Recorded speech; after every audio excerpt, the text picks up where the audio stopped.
Network Entertainment. Resign ako last year. Oo. And yun, may mga freelance tayong ginagawa, adjustments, pero malalampasan natin lahat yan. I know you guys are going through similar situations, yung mga iba na ikinig sa atin, either nawala ng racket, nawala ng opportunities, pero kayo mag-alala, kung para sa'yo talaga eh. At saka alam mo, kung gusto mo maging data-driven na dun sa analysis mo, for example ako, unang nawalan ng trabaho yung mga team members ko. Like, mga 6 months before me, nawalan na sila ng trabaho. And during those 6 months, they were fine. They were okay. Nalampasan nila yun. So kung kaya nilang lampasan yun, malamang malalampasan mo rin yun.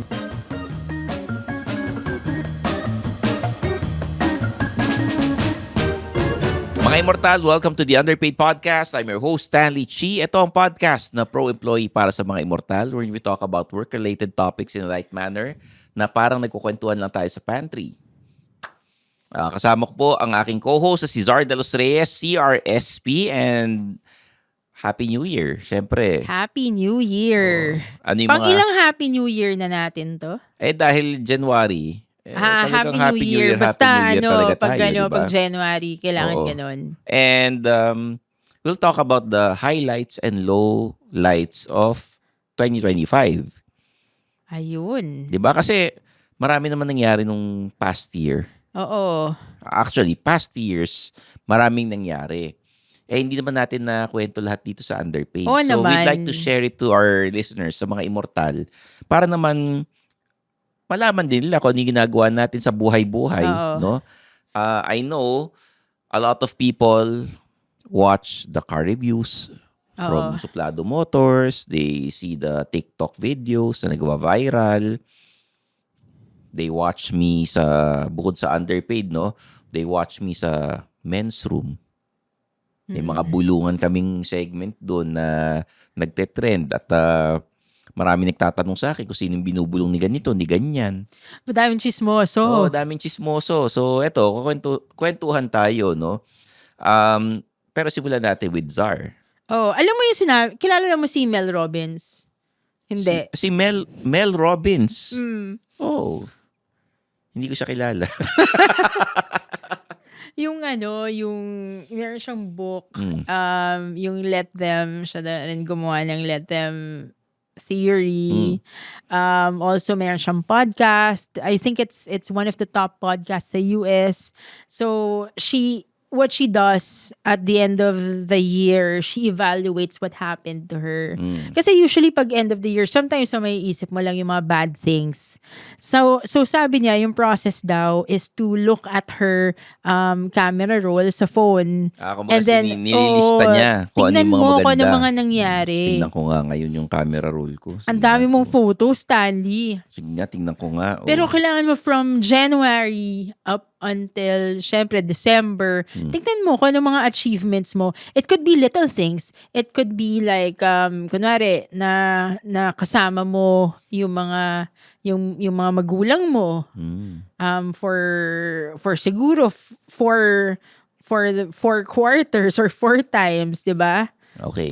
Yung mga ganon. So even yung mga little things, count it.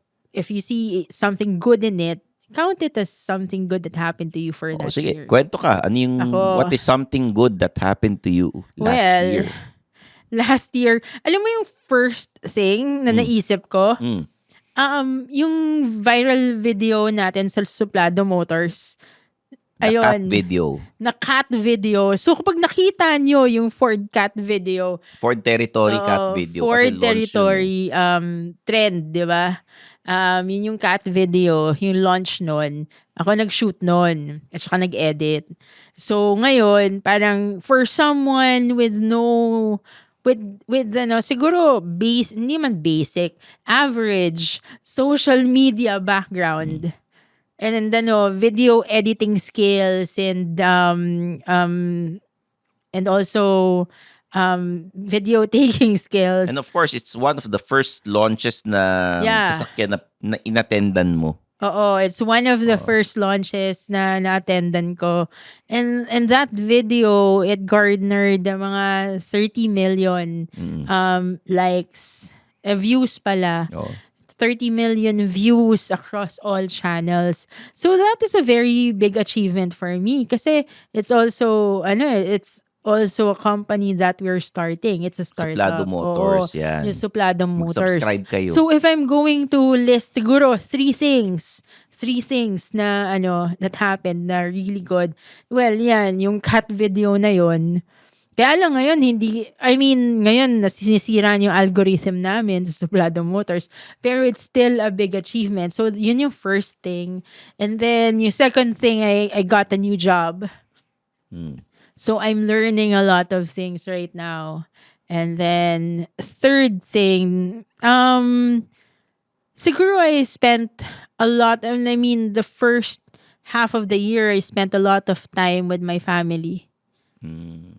Ayun. And friends as well.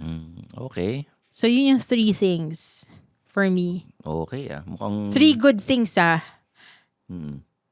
Yung una yung first three things na naisip ko. Ikaw? Ako, maraming magandang nangyari sa akin last year. Ang isa doon, nakapunta akong China.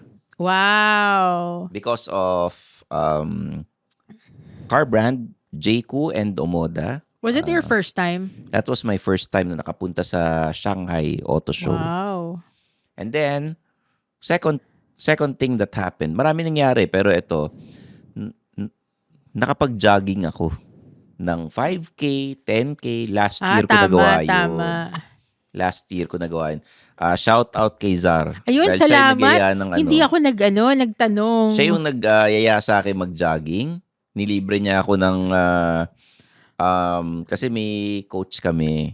So sabi niya, itong para may kasama daw siya na nagja-jogging, yung coaching, nilibre niya ako ron ng Ito yung story niyan. So si Stanley, niyaya ko. Ayoko mag-jogging eh. Ayaw niya mag-jog. Ako naman, syempre ako kasi work from home ako for 15 years. Tapos nung 2025, doon lang talaga ako na-expose sa mas maraming tao. So anyway, kailangan ko ng kasama. Si Stanley, madali siyang kasama kasi pinapansin siya kagad eh. Kasi celebrity siya. O, diba? pero totoo yun. Hindi, So, kasi parang hindi ako nahihirapan pagkasama si Stanley. Sabi ko kay Stanley, lilibre kita ng coaching sessions for 3 months. Samahan niya lang ako. Shout out dun sa nag-refer sa amin kay Coach Francis na si Reagan. Si Reagan. Reagan Rides? Reagan's Rides. And of course, shout out din sa kanya kasi si Reagan na nagsabi sa'yo na i-shoot mo yung cat video, i-upload mo.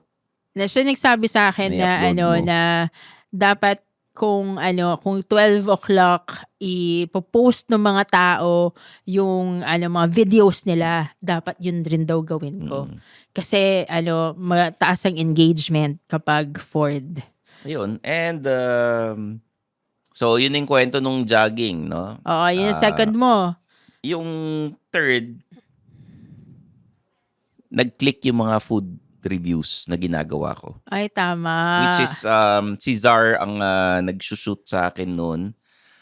Siya yung nag-encourage. Kasi ang kwento noon, kumakain kami sa Lingnam. Dahil galing recording, ganyan, trabaho. Kumain lang kami roon. And sabi niya, nandito ka na rin lang. I-shoot na natin to para i-upload mo sa at saka masyaga ako social mag-shoot, media. Ganun. Oh. So doon nagsimula sa Lingnam. Tapos ang daming nanood. Kilala kami sa Lingnam sa Banawe. Hindi lang doon, pati sa Tokyo, doon sa may Panay. Sa recipes. Sa recipes, kilala kami sa Trinoma. Kasi nga, dami naming nire-review. Yung Kamaning Bakery, si Sir Wilson, na nag-guest dito. Nireview natin, dami rin nanood. Oo. Yung Maki House, ang dami. So, maraming sponsors na pumasok pagdating sa pagkain. Of course, El Jefe. I have to thank El Jefe kasi kahit hindi pa ako nagre-review ng pagkain, Si El Jefe yung talagang nagsisponsor ng mga pagkain natin. Hindi lang sa men's room, kundi pati sa underpaid. So, yun. Shout out sa inyo. So, marami pa akong pwedeng sabihin na magandang nangyari sa akin last year. Kasi I was Sige, go! looking at my phone So, right sinunod now. mo rin si Mel Robbins. Mas madali, di ba? Kasi may visual ka eh. Oo. Nakikita mo talaga, di ba? Nagkaroon ako ng mga sponsors na mga kakilala kasi andyan si Chinese Beef Noodle House. Si Gemma. Nandyan sila Michelle Secosana ng Urban na bags, and I was able also to teach sa UE. Tama. Last Ang dami. I was able to perform sa Chiang Kai-shek. Ako yung first na nag-stand-up comedy ron na for the alumni, for the youth, no? Isang grupo kami, ako yung headliner. So, first time nangyari sa Chiang Kai-shek yun. I was featured by Chinoy TV as one of the Oo, may exhibit ka. Chinoy na artists, influencers na kasama dun sa photo exhibit na yun. Dun sa that was the second photo exhibit na ginawa ng Chinoy TV, and I had a lot of corporate gigs. Kaya nagpapasalamat din ako. At syempre, of course, sa mga immortal na walang sawang nakikinig at nanonood ng underpaid. We thank you. Maraming salamat sa inyo. Kasi last year, nasa mall kami, tumitingin ako ng salamin, biglang yung nasa store ng Own Days, nakikinig ng underpaid. Yung mga nakapila kami sa Robinsons Magnolia, may lalapit sa akin, nakikinig ng underpaid. Sa ano ba yan? Sa Yabu. Diba? Yabu. I was at Seiko sa may North EDSA. Sabi, nakikinig daw siya ng podcast na underpaid. Ganun. So, maraming salamat. Yung mga immortal na walang sawang nakasubscribe, nakikinig, sinishare, lalo na yung mga teasers natin, nagkiklik ngayon. When we interviewed Chinky Tan, we interviewed si Kwentong Call Room, sila Doc JB and Doc Ella. Ayun. So, shout out sa mga nag-guest. Marami tayong naging big time na guest sa underpaid. At saka umabot tayo ng 15,000 subscribers sa Facebook from 5,000. Yun. Diba? Malaking leap yun. So, thank you. So, maraming salamat sa inyo, and marami pang nangyari. Bukod sa mga sponsors, I was able to co-host with so many guest co-host kasi laging absent si Jano. At least may variety, diba? Yun. Napansin ko rin last year, parang dumami kaibigan ko. Kamag-anak, dumami din? Bumait. Naging nice naman, ganun. So, mas madali, no? Na pag tinitingnan mo yung camera roll mo, no? Kasi nakikita mo talaga lahat, diba? Ayun, thankful tayo sa mga blessings na nangyari. We were able to get toy sponsors, Coda Collectible Store, yung mga nag-art toys na mga kaibigan natin. Maraming salamat. So, ayan. At saka sabit ako palagi kay Stanley kasi ako nagtitake ng videos niya. Ayun. So whatever blessings niya, napupunta rin sa akin. So, can you say that 2025 is your year? Well, can you maganda feel naman yung nangyari.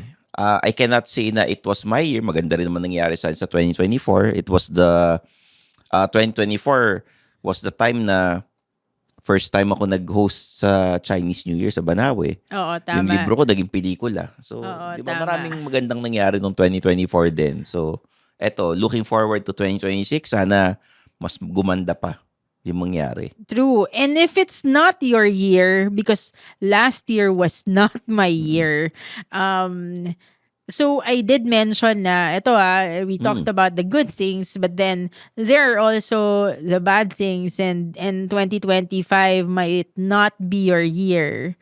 Like for me, while I said na I have a new job, I also lost a job. Diba? I mean, 5 years in one job. So, edi nag-end yung contract ko, but I was able to find another job. But still, that's a big That's a big thing. And Oo. also, not just that, I lost my team as well. So, it also gave me strength. Kasi never nangyari yun sa akin eh. Ngayon lang, last year lang. Last year lang nangyari sa akin yun. So, it was very difficult for me. Hindi lang, well, halata. Actually, halata. Pero, hindi ko masyado iniisip. Kasi, I mean, I'm still lucky because I got a new job. Ayun. Like, I got a new job real fast. Like, 1 business day after. Saan ka nakakita ng ganyan, di ba? Ha? Inalis lang ata yung stress mo eh.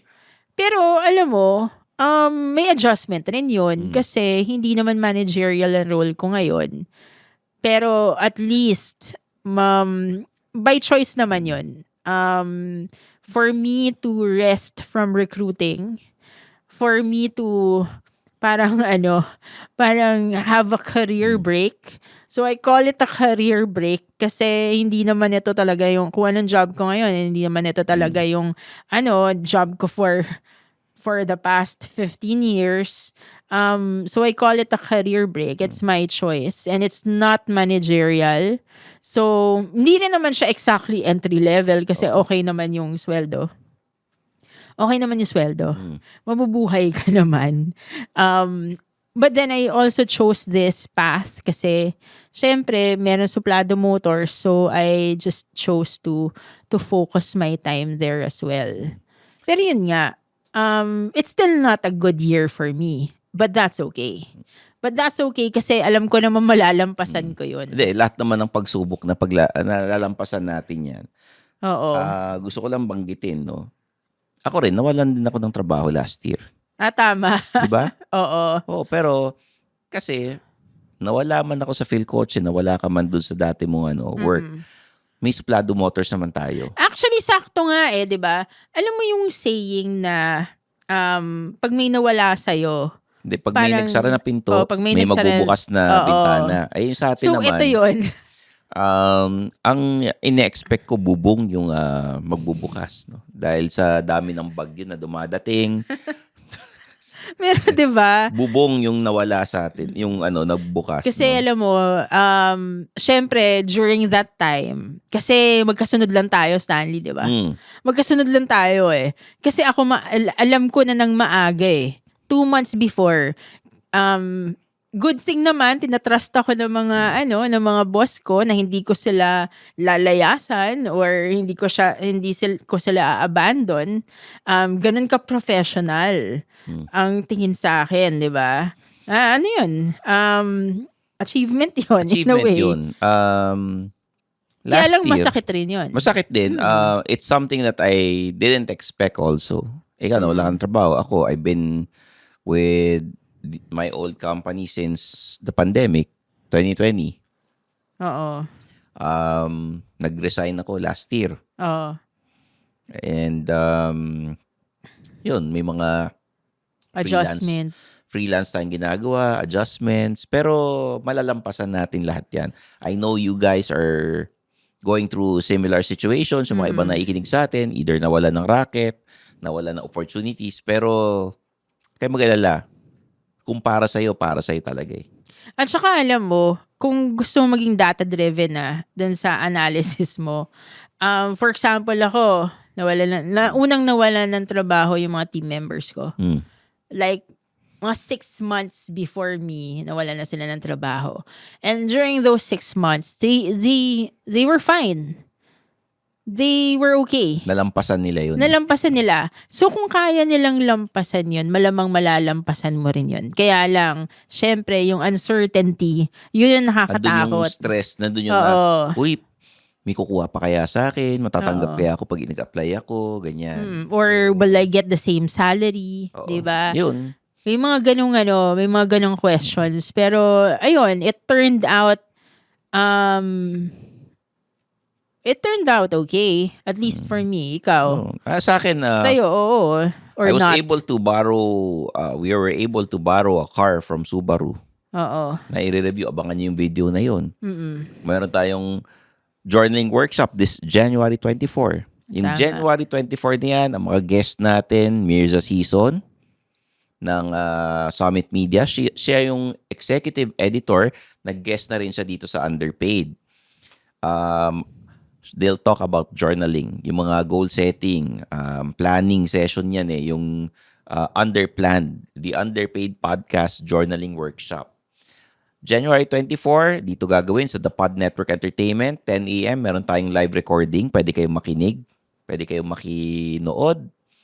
Meron tayong mga guest speakers. The second speaker is Nels Yumul of We Will Doodle.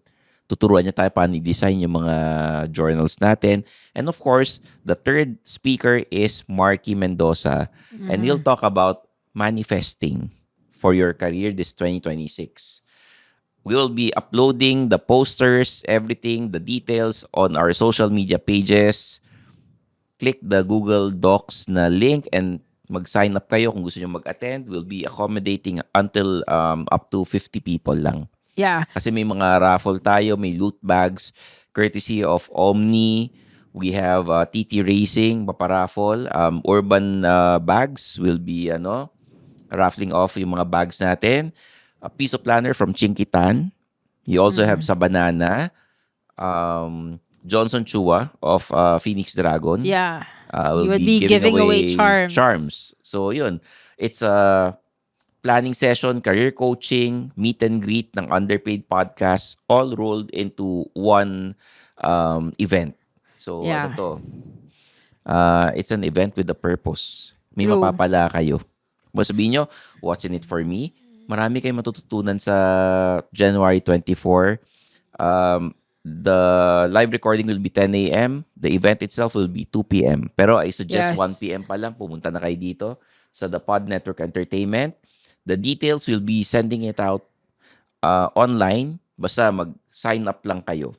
Yeah, and then also the exercise that Stanley did right now, like yung tinitignan niya yung camera rolls niya, yung tinitignan niya yung mga highlights and lowlights niya, that would be a good prelude to joining the event. Kasi at least alam mo na yung nangyari sa'yo last year, yung mga highs and lows, and it's easy to goal set and plan the year ahead if you already know those things, diba? Okay. So, Yun. magkita-kita tayo, ha? Follow us on our social media accounts, Underpaid Podcast sa Spotify, The Pod Network Entertainment on YouTube.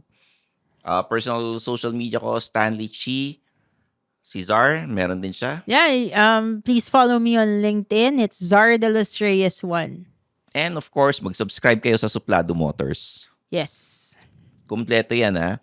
At bago tayo mag-end, may babasahin tayong sulat. Okay.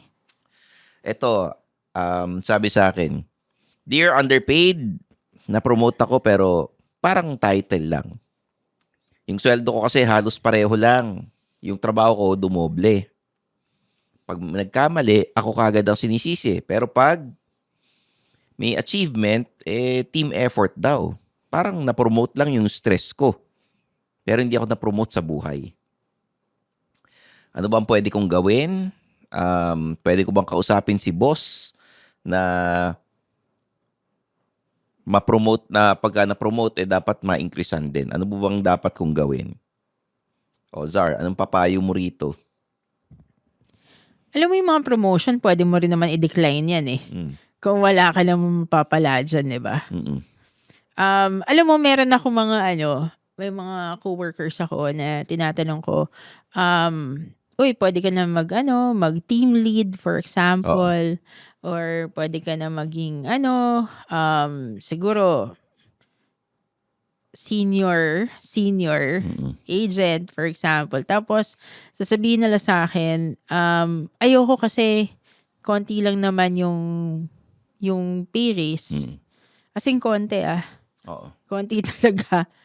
Tapos, stressed ka pa, di ba? So, hindi nila ginagawa. Or pag in-offer sa kanila, dinedecline nila. So, alam mo, at the end of the day, pwede mo rin na may decline yan eh. Di ba? Okay. So, sa ating letter sender, yung promotion without pay is parang added responsibility and title lang. when you negotiate with your boss, document everything. Yung lahat ng ginawa mo. Document that you're doing the job of 2 to 3 people. Diba? Use data, not emotions during negotiations. Kasi pag masyado kang gigil, masyado kang galit, baka mamaya mayabangan sa'yo si boss. Diba? Hindi rin maganda eh. Ask directly but professionally. With the expanded role, can we revisit my compensation? Pwedeng ganun, di ba? Kailangan, pag nandiyan dyan si boss sa meeting ninyo, isama mo ang HR. Okay? Kailangan, pag trabaho. Okay? Na-promote ka sa title, pero wag naman ma-demote sa pahinga.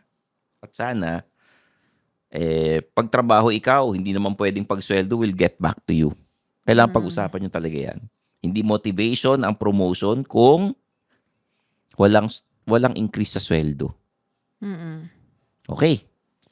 Ako, if ever na, kunwari tatanggapin ko yung trabaho na yan, and syempre hindi naman forever yan na hindi ka i-increasean you have to ask during your conversation with your boss. Kasi a title can mean in the future, for example, kapag paglilipat ka sa ibang trabaho, that could be helpful. Diba? It's always the what's in it for you question. Diba? Palagi mong tatanungin niya sa what's in it for me? Pero yun kung gusto mo lumipat sa ibang kumpanya. Pero diba, kung ganyan yung kung ganyan yung status, tatanungin mo talaga kahit anong decision mo sa trabaho, always ask yourself, what's in it for me? Kasi for example, kung tatanggapin mo yan and gusto mo lang yung title, syempre, magplano ka na. Okay, siguro in the future, lilipat ako sa ibang company. For example, if for example, ina-expect mo na, baka naman may salary increase to balang araw. Siguro be proactive about it. Alamin mo muna kung meron ba kayong salary review by 6 months or 1 year, di ba? Kasi hindi naman forever yan na ganyan Although may mga taong ganun, masaya na sila sa trabaho nila, masaya na sila kung nasan sila, and they won't ask. Or they won't initiate everything. Kasi sa kanila, di ba, mas importante may trabaho. Mas importante na siguro supervisor ako, for example. Okay. Bibigyan kayo ng reasons kung bakit hindi kayo na-increasean pero game. na-promote kayo. Game. Number 5. Walang budget. Di ba? Yun naman palagi. Number 5, walang budget. Number 4. Nagkulang na kasi ng empleyado. Kailangan mag-promote ng someone from within. Kasi kung kumuha ka ng empleyado na yung taga-outsider, baka humingi ng mas malaking sweldo yan. Ikaw mukhang hindi ka nagre-reklamo Yun ang number 3, hindi ka kasi nagre-reklamo. In-increasean ka nga ng responsibilities, ng job title, pero hindi ka binigyan ng dagdag sweldo, hindi ka nagreklamo And number 2, pinangakuan ka pero hindi naman tinupad. Kaya hindi ka nabigyan ng increase. 'Di ba? Usually naman sasabihin, sir, baka naman pwedeng ma-increasean ako ng 30%, 20%, 'di ba? Ganyan yung usapan Umuo lang si boss pero hindi tinupad. Yun yung number 2.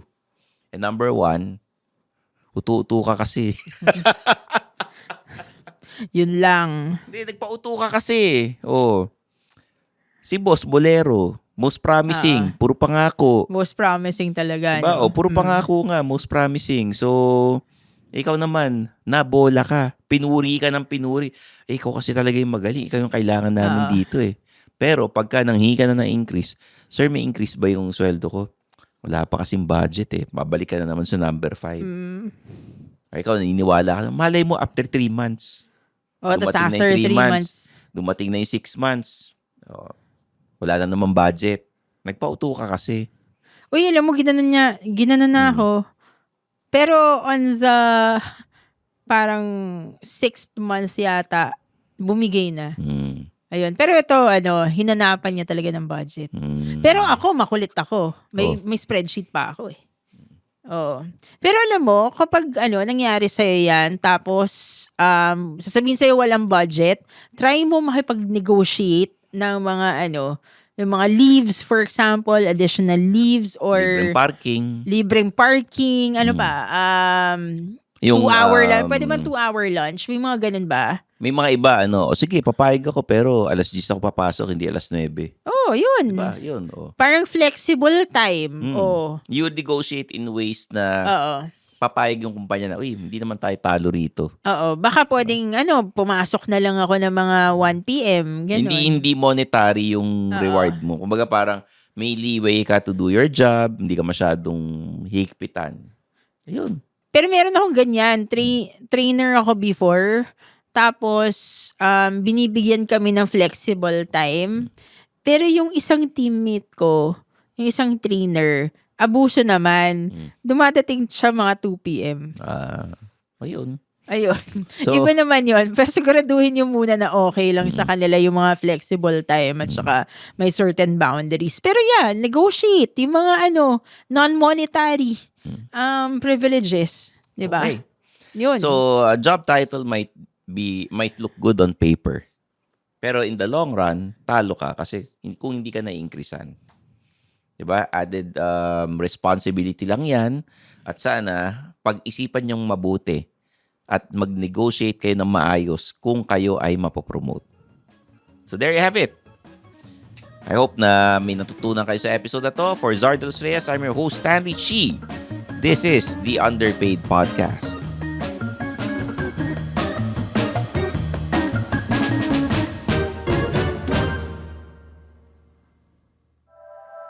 The opinions of podcast creators, hosts, and guests are not necessarily reflective of the official stance of the Pod Network Entertainment, its hosts, or other network programs. The content created by the people behind the podcast is personal and not meant to harm any religion, ethnicity, group, organization, company, or individual.